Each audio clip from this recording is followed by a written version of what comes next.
Hola, buenas noches. Nuestro grupo es el número uno y está conformado por Isabel Valera, Zoraida Zambrano y mi persona, Juan Ávila.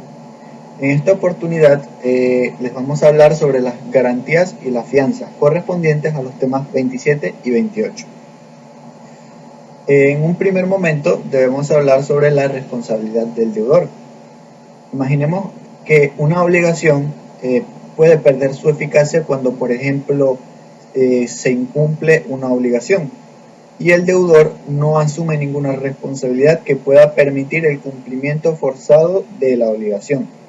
O sea, que en esta responsabilidad el deudor podría recaer esa responsabilidad sobre su persona o su patrimonio, e inclusive en las dos juntas, tanto en su patrimonio como en su persona. En el derecho romano, la responsabilidad recaía sobre la persona del deudor, o sea, ya la responsabilidad era personal, lo que explicaría por qué en esa época se consideraba que el patrimonio era más propio de la familia que de la persona. Ya luego de eso, posteriormente se introdujo la idea de que el deudor también podría responder con sus bienes. Ya venía cambiando a ser una responsabilidad más patrimonial. Ahora, sobre esta responsabilidad del deudor existen cuatro principios. El primero es que la responsabilidad del deudor por el incumplimiento es patrimonial. O sea, esto en el sentido de que el deudor solo con sus bienes está sujeto a satisfacer el derecho de su acreedor, lo cual puede llegar a convertirse en un cumplimiento de forma forzosa. Esto porque esta responsabilidad es aplicable cuando el deudor no ha cumplido con su obligación, porque desde ese momento que surge la obligación, de esa fuente de que se creó esa obligación, ya los bienes del deudor ya quedan ya quedarían ligados legalmente al cumplimiento de su obligación. Ahora, el siguiente principio es el principio de que la responsabilidad patrimonial es ilimitada.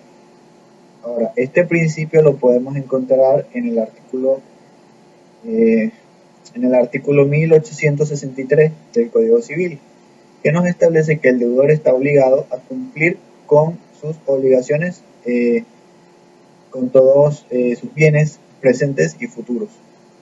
Por ejemplo, aquí podemos ver tres puntos importantes en este principio. El primero, que este principio se refiere solamente al obligado personalmente. O sea, en este principio de responsabilidad patrimonial no es aplicable al titular de un derecho real, que por ejemplo pueda simplemente liberarse abandonando la cosa sin que los demás bienes queden sujetos al cumplimiento de aquella, no. Pero sí el deudor que está comprometido de forma personal.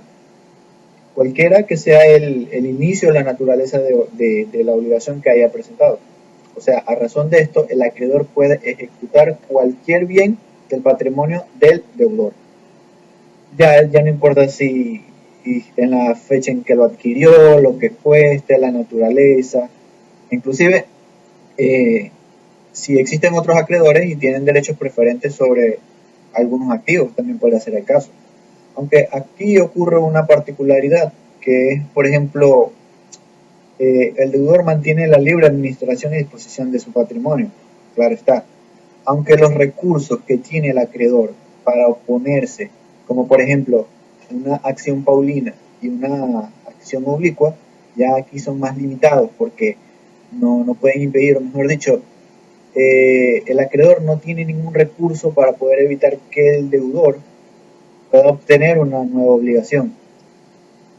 Por otra parte, aunque todos los bienes del deudor pueden verse como una garantía común de los acreedores, lo que implica esto no implica lo que es la herencia de la deuda del patrimonio. Porque, por ejemplo, esta es una situación en la que el deudor conserva el uso y la disposición de sus bienes y el acreedor no dispone de un medio de ejecución directa, como lo mencioné anteriormente, para reclamar la deuda.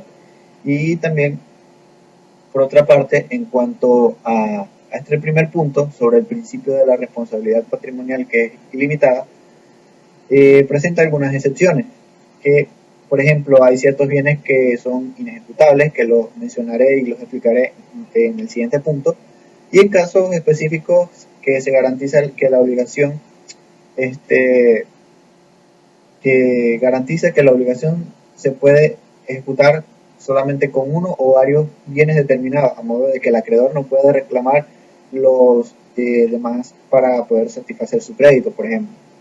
Ahora bien, por siguiente punto de este principio, es importante, se refiere a lo que son los bienes inejecutables. Los bienes inejecutables que no están sujetos a esta ejecución forzosa, podemos clasificarlos primero por su naturaleza, porque se trata de estos bienes que carecen de valor económico, por ejemplo una carta, un diploma, y también de bienes que son, por ejemplo, inseparables, como por ejemplo la medianería, que es simplemente una pared que divide a dos casas. Ya esto obviamente es inejecutable. Y de los bienes del hogar, como por ejemplo los electrodomésticos, una cama, una cocina, etc. Ahora bien, la siguiente clasificación de estos bienes que pueden llegar a ser inejecutables son los bienes que están destinados al uso del deudor o de su familia. Y estos están establecidos en el artículo eh, 1929 del Código Civil. Están como por ejemplo la ropa de uso, el hecho del cónyuge o el hecho de sus hijos, los libros, las herramientas que utiliza esta persona para el ejercicio de profesión o su oficio. También pueden ser los sueldos o remuneraciones, siempre que lleguen, aquí hay una particularidad, porque aquí se puede, pero siempre que lleguen a un límite del salario mínimo. También están el hogar y los terrenos o los derechos que tiene una persona sobre el uso de alguna habitación. Y por última clasificación serían los bienes que determina la ley, como serían como serían las rentas vitalicias que están constituidas en un título gratuito con estipulación inembargable, y también los bienes propios de la nación. Obviamente eso es totalmente inembargable, no pueden ser ejecutables. Ahora, por último punto de este segundo principio está la responsabilidad limitada, porque como lo señalamos anteriormente, a veces el deudor no responde con su obligación con todos sus bienes, sino puede ser como una parte de ellos. En algunos casos se habla también de propiedad de responsabilidad limitada, siempre que se hable de esto, porque si la responsabilidad es limitada y es realmente limitada, el acreedor solo puede ejecutar ciertos bienes del deudor. Por ejemplo, en el caso de que el acreedor pueda ejecutar cualquier bien del deudor, pero, qué sé yo, no tiene derecho a cobrarse de esta forma, sino de otra forma, o tiene un monto determinado, o algo por el estilo. O sea, estos son verdaderos casos y son casos puntuales de la responsabilidad limitada. Ahora bien, como tercer principio de la responsabilidad del deudor, como lo pueden ver en la diapositiva, este se refiere a los bienes del deudor que estén uniformemente sujetos al cumplimiento de la obligación. O sea, este principio establece que todos los bienes del deudor pueden usarse para pagar la deuda. Explicándolo de otra manera, cada deudor tiene la facultad de poder reclamar esos bienes, y no importa si se trata de una casa, de un bien mueble o cualquier otro objeto, y sin tener que estar separando ni excluir alguno antes de su ejecución propiamente dicha. Aunque hay algunos bienes que, por ejemplo, sean muy valiosos, estén vinculados a otro acreedor como propiedad, que sí se podrá actuar sobre ellos, siempre y cuando se respete el último lugar en el orden de prelación al momento de repartir el dinero obtenido. Ok, en estos tres principios que acabo de explicar hasta ahora, se refieren a la situación del acreedor frente al deudor. Ya este último principio que voy a explicar a continuación es el que se refiere o es relativo a los derechos de los distintos acreedores sobre los bienes de un deudor en común. Por ejemplo, este último principio trata sobre que todos los acreedores tienen sobre los bienes del deudor un derecho por igual. Aquí el artículo 1864 del Código Civil nos dice que los bienes del deudor son la prenda común de los acreedores. Esto lo mencioné mucho anteriormente, quienes tienen ellos un derecho por igual si no hay causas legítimas de preferencia. O sea, que los créditos se reparten proporcionalmente, o esa es la idea, sin importar el orden en el que se hayan generado o el motivo que los vaya a originar. Aunque fuera del concurso mercantil propio de los comerciantes, por ejemplo, nuestro derecho no consagra ningún tipo de mecanismo que pueda llegar a asegurar esa distribución que es proporcional, o mejor dicho, prorroteo, lo que eso también se le conoce a esa distribución, de modo que el acreedor puede ejecutar individualmente al deudor y agotar sus bienes dejando a los demás sin la posibilidad de su cobro. Si, por ejemplo, si esto literalmente no les pueden reclamar ningún tipo de acción. Las únicas excepciones al principio de igualdad proviene de las causas legítimas de preferencia. Aquí los privilegios y la hipoteca, aunque la ley incluye también la prenda entre los privilegios, eh, recae de la voluntad de las partes y no se basa en la causa del crédito, por lo que técnicamente podemos hablar de tres causas de preferencia. El primero, el privilegio; el segundo, la hipoteca; y el tercero, la prenda. Ahora bien, por siguiente punto hablaré sobre las garantías. Ahora, el régimen sobre la responsabilidad del deudor, que fue lo que expliqué anteriormente, no siempre satisface al acreedor, por lo que, por ejemplo, la situación del acreedor hipotecario no brinda ningún tipo de seguridad necesaria para lograr la ejecución forzosa del crédito. Por eso se recurre a lo que son las garantías, eh, entendidas en el sentido amplio, por ejemplo, como la cesión de voluntades de una posición más favorable para quién, para el acreedor, obviamente. Aquí estas garantías se pueden considerar, o mejor dicho, pueden consistir en lograr que, además de que el deudor, otras personas también asuman esa responsabilidad de la obligación, aumentando así el número de patrimonios correspondientes para el cumplimiento de esta obligación, o también otro caso que sería obtener un derecho accesorio sobre uno o varios bienes determinados, ya sea del deudor o de algún otro tercero. Esto es lo que otorga al acreedor un derecho de preferencia y de poder posteriormente persecución. Por ejemplo, en el primer caso que hablamos de las garantías personales, cuando hablamos que otra persona entra a la responsabilidad de la obligación, esto no aumenta el poder de ejecución sobre los bienes, sino que amplía el círculo de estos deudores, ya que ya sea a través de deudores principales o deudores solidarios o indivisibles o también subsidiarios, como lo son en el caso de la fianza.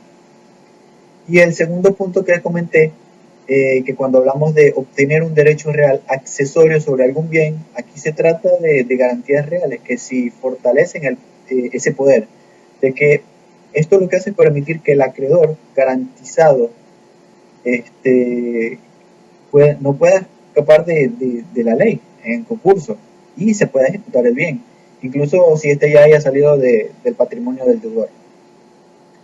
Ahora, como primera forma de garantía está la fianza y el contrato de fianza, que el contrato es un contrato por el cual una persona que es llamada fiador se obliga frente al acreedor de otra a cumplir ¿qué? Esta obligación en el caso de que éste no la satisfaga. Este contrato de fianza, aunque normalmente se reconoce la existencia de tres partes, lo que son el acreedor, el deudor y el fiador, solo el acreedor y el fiador participan de manera más activa en el acuerdo, porque son ellos dos los que van a llegar a más puntos en concreto. De hecho, la ley permite que la fianza se constituya sin la autorización ni el conocimiento del deudor. Por consiguiente, la responsabilidad del fiador consiste en garantizar el cumplimiento de la obligación del deudor durante un plazo determinado o el plazo que se haya acordado.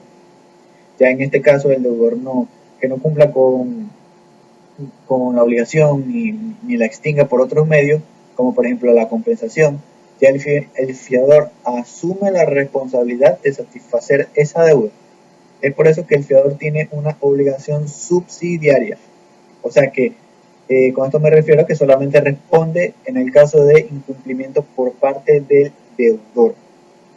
Ahora bien, en consiguiente a este tema que estamos planteando sobre la fianza y el contrato de fianza, la ley, o sea, el Código Civil no define la fianza sino como la obligación que tiene el fiador en su artículo 804. Solamente explica lo que es este fiador, que indica que es quien se constituye fiador de la obligación que pueda ser obligado con el acreedor a cumplirla si éste no la cumple.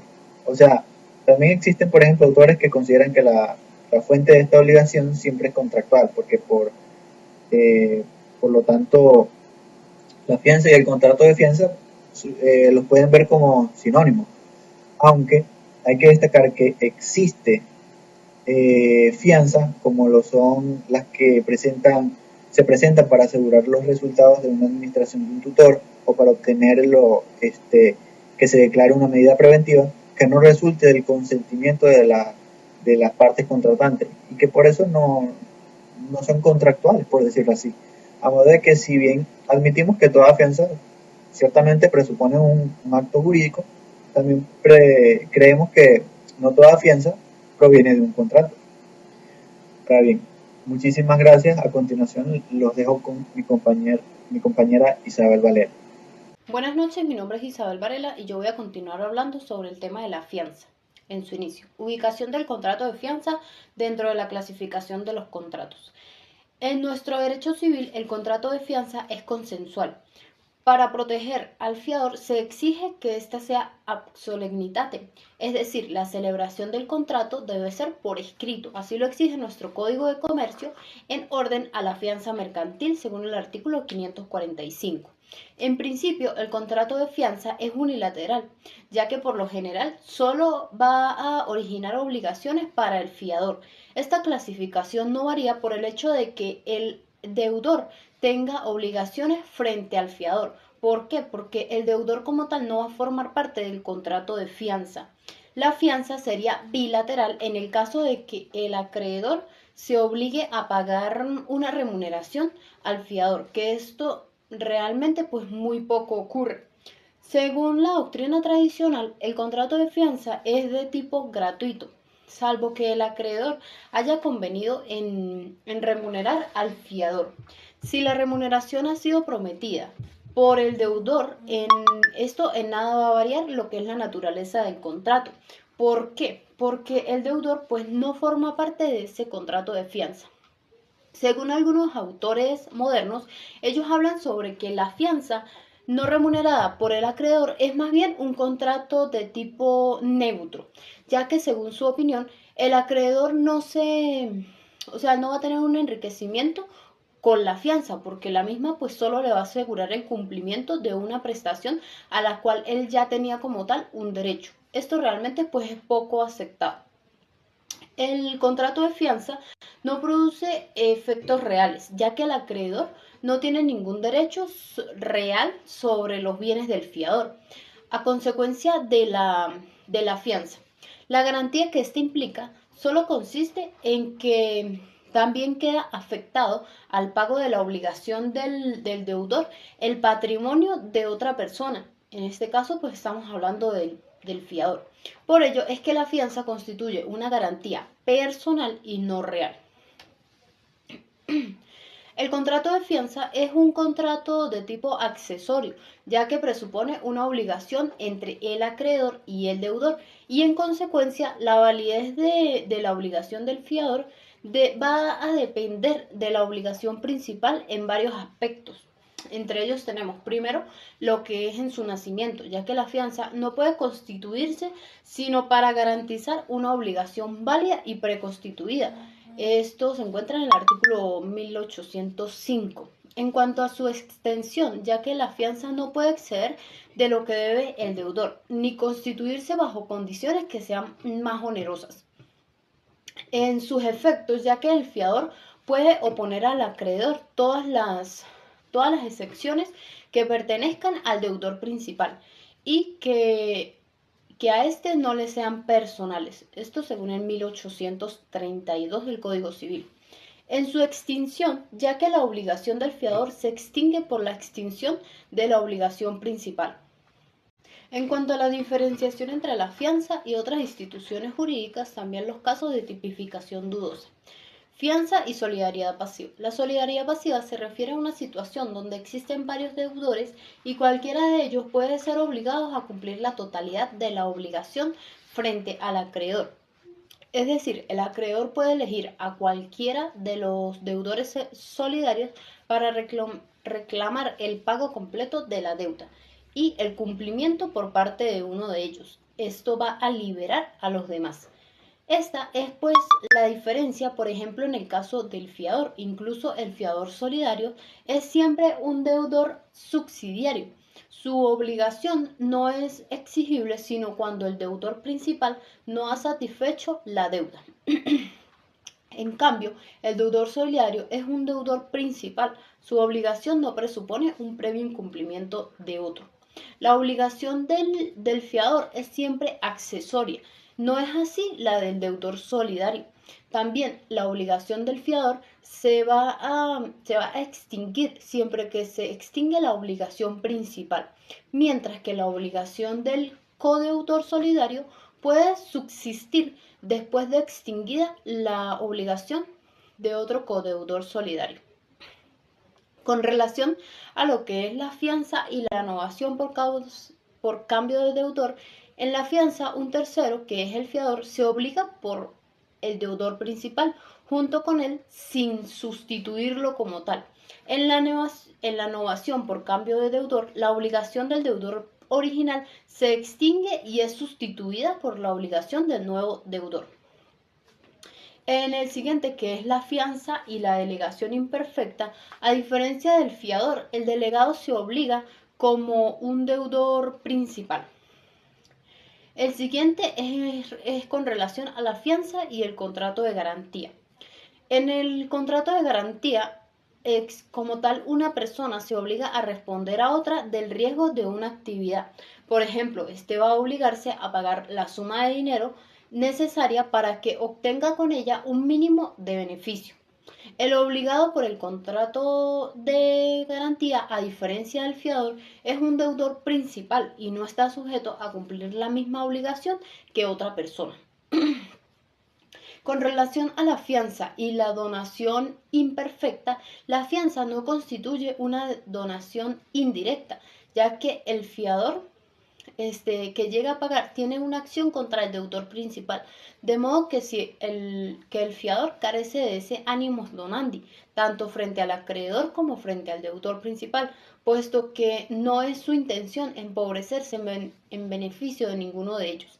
Sin embargo, en un caso determinado, el fiador renuncia a sus acciones contra el deudor principal con el ánimo de beneficiar a alguno de ellos, sea el propio deudor principal o el acreedor, estaríamos en presencia de una donación indirecta. En el caso de la fianza, prenda e hipoteca, la fianza se diferencia de la prenda y la hipoteca en que ésta no afecta especialmente bienes determinados al pago del crédito que garantiza, ya que este pues no va a constituir ningún derecho real de garantía, por así decirlo de alguna forma. La situación del fiador frente a la del acreedor es la de la posición de un deudor frente a un acreedor que sea quirografario, que este pues es el acreedor común o simple, que es aquel que no tiene una garantía real sobre un bien específico para garantizar el pago de la deuda, sino que su derecho de cobro se basa únicamente en la obligación personal del deudor. En cambio, en la prenda y la hipoteca, estas son constituidas por el propio deudor o por un tercero, que impropiamente lo llaman fiador real. Estos consisten en la afectación especial de bienes determinados al pago del crédito garantizado. De allí que mientras el fiador responde por la obligación garantizada con todos sus bienes, sin que el acreedor tenga derecho de preferencia sobre ninguno de ellos. El tercero constituyente de la prenda y el tercero poseedor de la hipoteca solo responden de la obligación garantizada con los bienes dados en prenda o que se hayan sido hipotecados, sobre los cuales el acreedor tiene un derecho de preferencia. Finalmente, lo que respecta a la fianza y la responsabilidad de los socios por el pasivo de las sociedades de personas, en este caso el socio como tal responde como fiador de las obligaciones de las sociedades de personas a la cual éste pertenece. En cuanto a la promesa de fianza, esta promesa de fianza se entiende muchas veces como un pacto entre el acreedor y el fiador, por el cual éste promete constituirse fiador de una determinada obligación. En principio, este pacto pues vendría a ser ya lo que es una fianza. Segundo, se entiende también por promesa de fianza el pacto por el cual el deudor se obliga frente a su acreedor a proporcionarle un fiador. Esta promesa no constituye propiamente lo que es un contrato preliminar de fianza, ya que lo característico de los contratos preliminares es que se obligan a las mismas partes a celebrar entre sí el llamado contrato definitivo, mientras que la promesa de referencia prevé la celebración de la fianza entre el acreedor y el fiador, y no entre el acreedor y el deudor, que es el prominente de la fianza. La fianza prometida puede ser de una persona determinada o indeterminada. En el caso de que sea indeterminada, salvo pacto en contrario, esta debe, primero, el fiador que se ofrezca debe reunir las condiciones exigidas por la ley cada vez que exija la obligación de dar a ser fiador. Y segundo, si el fiador aceptado por el acreedor se hiciera insolvente, el acreedor puede exigir otro en su lugar. En cambio, si se prometió la fianza de una persona determinada, el deudor cumple cuando esa persona celebra el contrato de fianza y este pues no está obligado a dar un nuevo fiador en caso de que esa persona se hiciera insolvente. Esto según el artículo 1811 del Código Civil. En cuanto a lo que es la subfianza, esta pues es la fianza constituida, la cual no es para garantizar la obligación asumida por el deudor principal, sino para garantizar a su vez la obligación asumida por el fiador de ese deudor principal. El subfiador es como un fiador del fiador. El subfiador no estará obligado con el acreedor, sino en el caso de que el deudor principal y todos los fiadores hayan quedado liberados en virtud de excepciones personales. Si en cambio han quedado liberados por excepciones que no les eran personales, también queda liberado el subfiador, ya que éste pues puede invocar frente al acreedor todas las excepciones del deudor y de los fiadores que no les sean personales al uno o a los otros. Por ejemplo, es el caso en el que Juan le debe un dinero a Pedro, pero para asegurar el pago, María actúa como la fiadora de Juan, garantizando que si Juan no paga, María lo va a hacer. Ahora, si María quiere asegurar de que a su vez alguien responderá por ella en caso de que ésta pues tenga que pagar a Pedro, ella puede contratar a Luis para que éste sea su subfiador como tal. En relación, voy a continuar hablando en lo que es la retrofianza. Esta es una fianza constituida para garantizar el crédito eventual de repetición del fiador contra el deudor principal. El retrofiador sirve de fiador del deudor principal frente al fiador de este, por lo que respecta al pago de la acción de regreso que corresponde al fiador contra el deudor principal. En consecuencia, la retrofianza es una fianza donde la obligación garantizada es el crédito que eventualmente tenga un fiador contra el deudor principal, en razón de haber pagado la deuda de este. Finalmente voy a hablar sobre las clases de fianza. La fianza puede ser legal, judicial o convencional. Esto va a ser dependiendo de su origen. En este caso, la fianza legal es aquella impuesta por la ley. La fianza judicial es ordenada por el juez y la fianza convencional surge de un acuerdo entre las partes. La fianza también puede ser simple, solidaria, subfianza y retrofianza, que es lo que ya vengo explicando anteriormente. La fianza también puede ser indefinida o limitada. La fianza es indefinida cuando ésta garantiza toda la obligación principal con los accesorios y aún con las costas judiciales. Y la fianza es indefinida si no se pacta lo contrario. Y en el caso de la fianza limitada es la que esta se extingue solo a una parte de la obligación principal. Por ejemplo, la fianza por la cual el fiador se obliga a cumplir la obligación de un mutuario de restituir el capital recibido en préstamo, si éste no satisface dicha obligación, pero no la de pagar los intereses o a una cantidad determinada por ejemplo, la fianza por la cual el fiador se obliga a cumplir las obligaciones del arrendatario, si éste no las satisface en el entendido de que la responsabilidad de ese fiador no se excederá nunca de los 100.000 bolívares. Algunos autores también hablan de la fianza personal y la fianza real.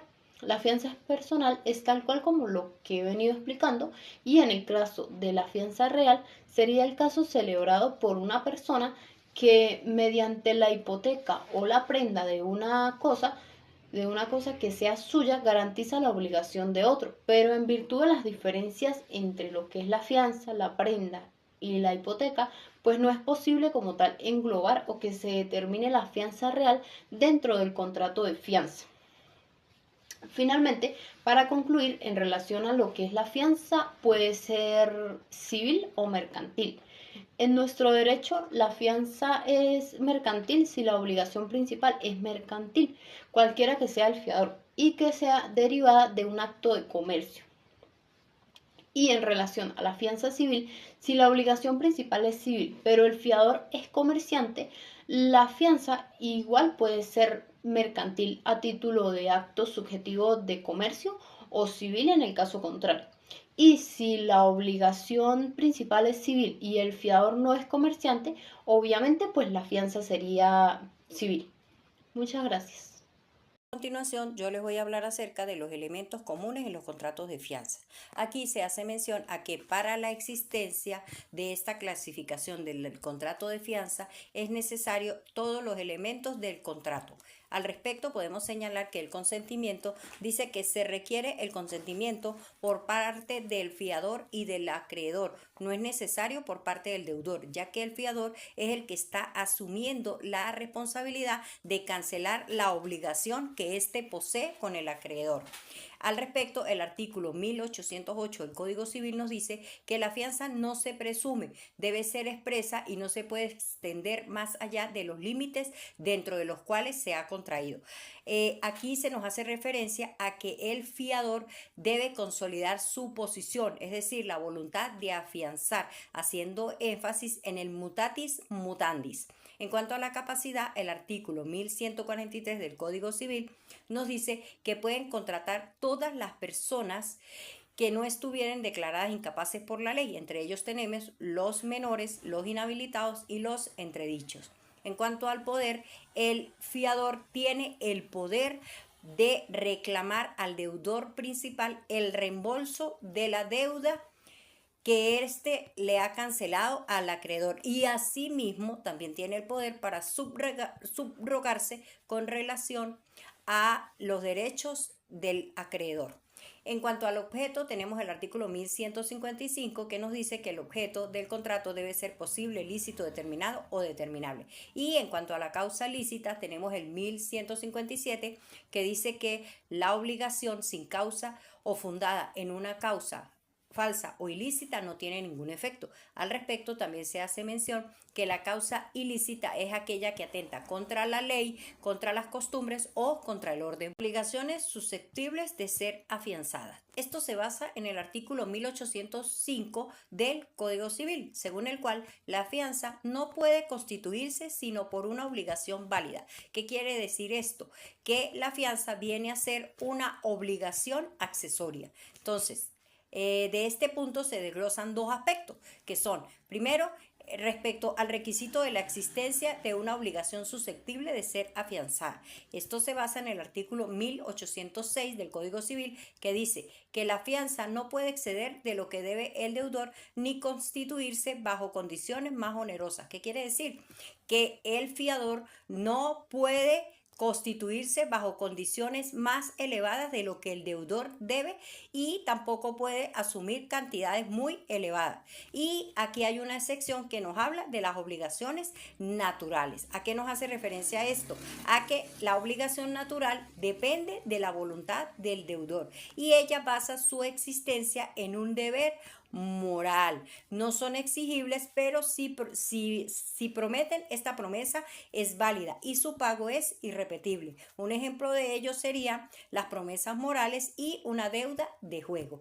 En el segundo aspecto tenemos respecto al requisito de validez de la obligación principal. Dice que si la obligación principal está viciada de nulidad absoluta, la fianza es nula. El artículo 1805 dice, sin embargo, hay una excepción, es válida la fianza de la obligación contraída por una persona legalmente incapaz si el fiador conocía de la incapacidad. Entonces, ¿qué sucede acá? Acá se presenta lo que se llama una promesa de hecho por la voluntad de prometer que tuvo el fiador a sabiendas de que ésta era una persona legalmente y reconocida como incapaz. Con relación a la extensión de la fianza se desglosan tres aspectos. El primero, en relación con la obligación principal. Aquí se hace referencia al artículo 1806 del Código Civil, donde se dice que el fiador no debe excederse en cuanto a la deuda que debe el deudor y tampoco debe cancelar sumas que se consideren más onerosas, o sea, más elevadas. En cuanto a la determinación de la obligación garantizada y que los elementos de la misma queden garantizados, esta tiene dos aspectos fundamentales a considerar. El primero, se parte del principio de que la fianza se presume.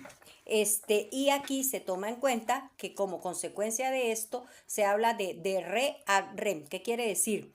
Que aquí el fiador debe garantizar al arrendatario pagar los cánones de arrendamiento, pero no puede cancelar las obligaciones en las que éste incurra. Por otra parte, tenemos de persona ad personam, que quiere decir que si existen dos codeudores, el fiador solo va a asumir la responsabilidad de uno de ellos, más no del otro. Y el tempore ad tempus nos dice que la fianza dada por el arrendatario no se extiende a las obligaciones resultantes del plazo establecido por la voluntad de las partes.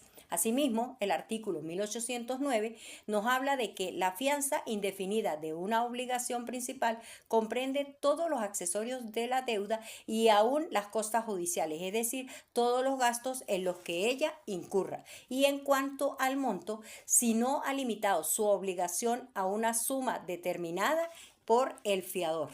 Y por último tenemos las condiciones que debe reunir el fiador si el deudor está obligado a dar fiador. ¿Qué quiere decir esto? Que es la capacidad de dar. Entonces, la primera de ellas sería que sea capaz de obligarse y que no goce de ningún fuero privilegiado, es decir, que tenga rentabilidad. Y en cuanto al fuero privilegiado, se dice que acá en Venezuela ya no existen posiciones privilegiadas, que esté sometido o que se someta a la jurisdicción del tribunal que conocería el cumplimiento de la obligación principal. En caso de que esta obligación se haya llevado a los tribunales, él se debe someter a la jurisdicción en la cual se encuentre ubicado ese tribunal y que posea bienes suficientes para responder de la obligación. Pero aquí se hace mención a que no se van a tomar en consideración los bienes embargados o litigiosos, ni los que estén situados fuera del territorio de la República. Muchas gracias.